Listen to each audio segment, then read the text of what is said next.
A student of mine today asked me to go over potential energy diagrams with her, so I thought it would be a good idea just to do with a quick video on it. So we have potential energy diagrams, and we will go through the list here, implementing some old diploma questions. So we're looking at endo, exo, enthalpy, the forward activation energy, reverse activation energy, and how catalysts affect our graphs. So our first part is learning that all our reactions essentially we can make a potential energy diagram for. If you have an endothermic graph, your reactants are lower than your products and your enthalpy will be positive. If we have a exothermic graph, when we're giving off heat, your reactants will be higher than your products and your enthalpy will be negative.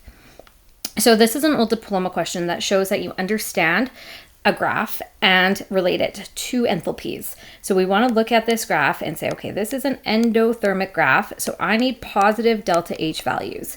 So I would go through, I'd be able to eliminate number 1, I know it's number 2, eliminate number 3, I know it's number 4.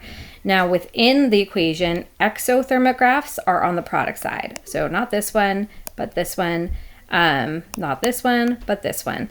So our answer here was 2, 4, 6, 8.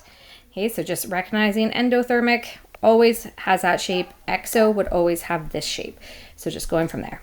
So looking at this old diploma question, if you are finding that delta H for the reaction, delta H is always the distance between the reactants and the products. So from here to here.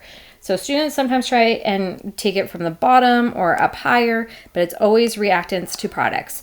So with this one, once you calculate your difference, you'll see here the answer is C, and it should be negative because this is an exothermic. So if you see that reactants are dropping to products, that's going to be a negative value. Looking at our next one, it's also going to incorporate and make sure we understand delta H in terms of a potential energy diagram. So with this one, it's talking about decomposition. Gave you some information, but really we're just looking at the decomposition of methane. So I just took a little screenshot of the data booklet, and this is page 4.5, and I just want the enthalpy of formation of methane. And now, again, to emphasize, formation reactions are what's given in your data booklet. So if they ask you for a reaction like decomposition, you can still use this value, but this reaction would be flipped. And if you're flipping a reaction, then your sign changes. So your delta H would actually be positive 74.6 for the decomposition reaction. So we're looking at that positive value. So that's endothermic. Endothermic graphs look like this shape. So when we're looking at the decomposition and we know it's endothermic, then reactants are down here, which is lower than products. So reactants have less potential energy than your products. So the one that matches that would be B. Right? Reactants have more. No, they don't. Products have more. Yes, they do. And usually with these types of questions, even though they're bringing in kinetic energy and there could be movement of particles, always chemical reactions are dealing with potential energy. Now, this is another one that is just showing when we add in activation energy. So now we're talking about activation energy. And I'm sorry if you can hear my dog barking. She is outside. So if you have activation energy, the basis of your graph is still the same. We still have this shape, but we're adding in this barrier we have to overcome for this reaction to take place.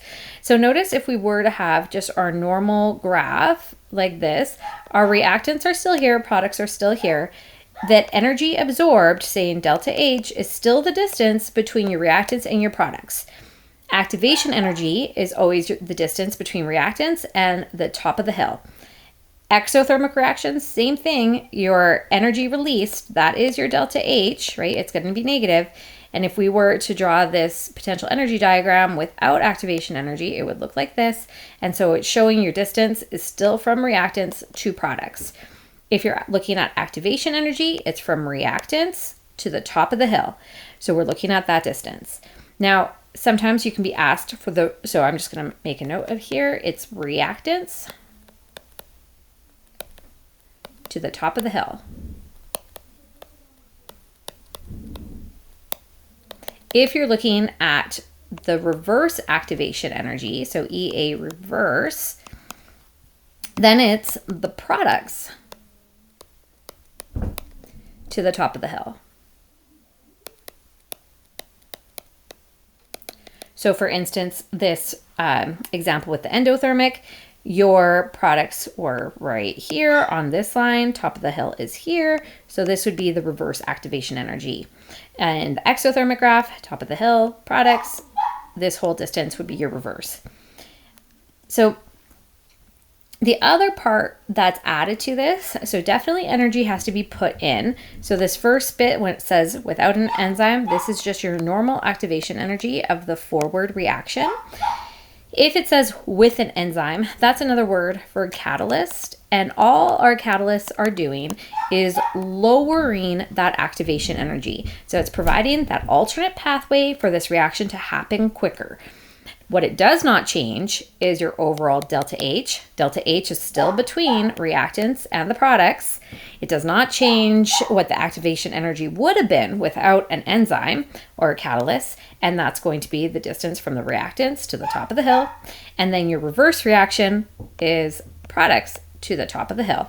So looking at some old diploma questions with this example, asking the difference or between the catalyzed reaction to the uncatalyzed reaction of an exothermic graph. So we know exo is looking that way. So we can rule out B because that is endo.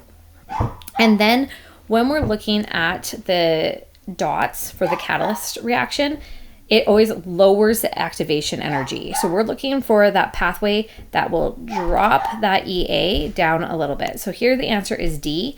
Not C, because the catalyst pathway would not be at the beginning, it would be over here, and not A, because the catalyst pathway does not change our products. I hope you found this helpful. If you did, and you watched till the end, please subscribe and like, and if you have any type of video you'd like me to do, please just leave me a comment. Thanks for watching.